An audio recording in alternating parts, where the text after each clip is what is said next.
lunch, so we won't try to keep it too long. I will let my esteemed colleague go first. Hi everybody, my name is Dave Raymar. I got involved with this last year as a judge.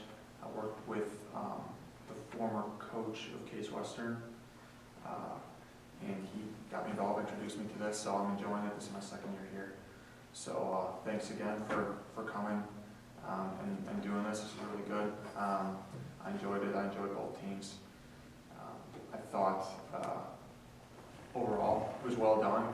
It's a decently complicated case, and I thought it was presented in a way that I was able to follow, and I think a lot of that is very important.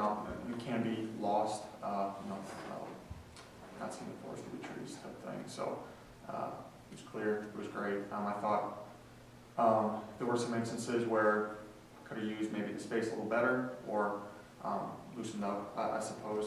In some instances, you can see that kind of in comments in general. I thought, overall, I enjoyed it. Thanks again, guys. My name is Scott Lippert. I'm an attorney in North Carolina. I used to coach Case Western. Before that, I did mock trial undergrad at Miami University. I just had a couple things that I pointed out. Obviously, you can read the deep comments in detail if you want. One big thing, though, in this trial is make sure the objections are really worth it. I mean, if you're going to be putting yourself in a situation where you can't win, why object? So a lot of these arguments were kind of just really weak issues, especially from the defense. Got a couple objections about like the characterization of a word or whatever. I think that you did that. That's something that I'm like, it's like, does it really make that much of a difference?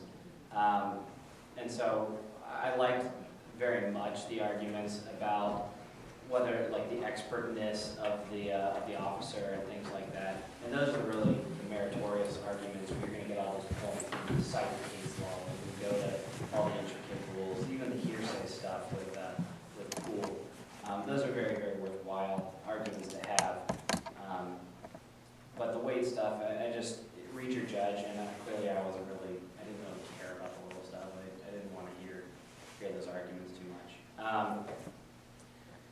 The ultimate issue objection, I find that actually really interesting. The ultimate issue is sort of like a common law objection, where it used to be very much like people should not give opinions on whether or not the person perpetrated a crime. Anymore, that's kind of been phased out, but the rule still exists. It's still written in there.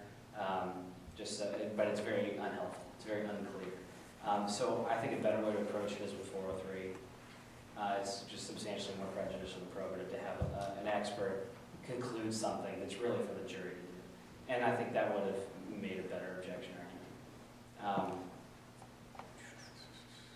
Make sure to stick to that very exact language in the affidavits, because it gives the witness the opportunity just to say no, or to correct the crossing attorney if the wording's a little bit off.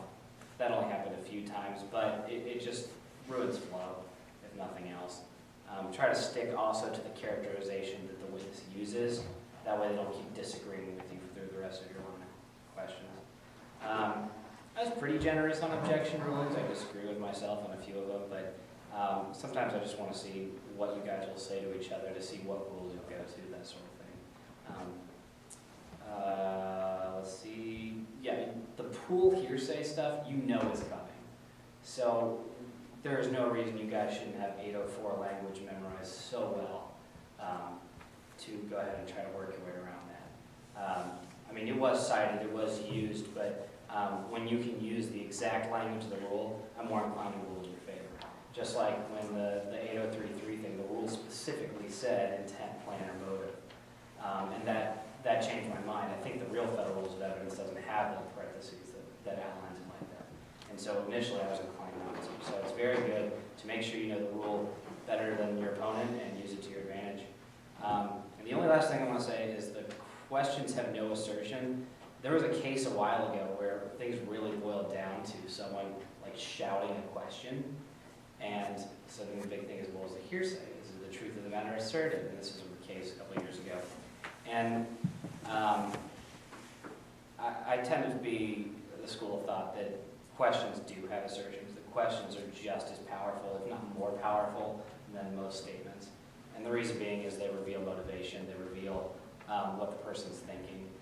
Rhetorical questions are just as much a point as any other statement. And I'm trying to harp on this argument, it's just something that I've noticed happen a few times since that mock trial year. And then also the whole idea of cross-examination is asking poignant questions to draw your conclusion. So I'm not sure if I buy that argument. I think there's other ways around some of the hearsay statements, some of which, I feel like most of which are just contextual. So if you don't need it, why draw the objection? You're just going to ruin your direct and ruin the flow of your direct. But other than that, I can tell, I didn't tab the scores, but I can tell my scores are close. I can tell the trial at certain parts were very close. I enjoyed, there are a couple of stellar cross-examinations that happened today. And otherwise pretty great performances. So the Harry Potter character is just so bizarre. What's funny is I heard somebody like talking in the judges meeting about like a character who grew up in Midlands but had an accent here, and I thought they were just like making something up. I didn't realize it was somebody they'd actually seen in the previous round. So then all of a sudden I was like, oh, okay. This is the gal. I'm sure you get it all the time. Anyway, great job, guys. Good luck. And I did want to say one more thing, just really easy to fix type thing, but careful when you're not the person up doing the cross-examination or when you're on the witness stand to be 100% engaged all the time. I did some scanning during the performances, for lack of a better word, and there were some instances where I noticed some people body language wise or facial expressions or didn't seem engaged, so, and that's really easy to fix though. yeah, actually, I wrote that down too, so as a point. There were some people that just either looked bored or put off, or just something, who knows what, or just were spaced out. I mean, I did it when I was competing with you guys. So. I don't blame you. But anyway, good luck in the coming rounds and stay good luck.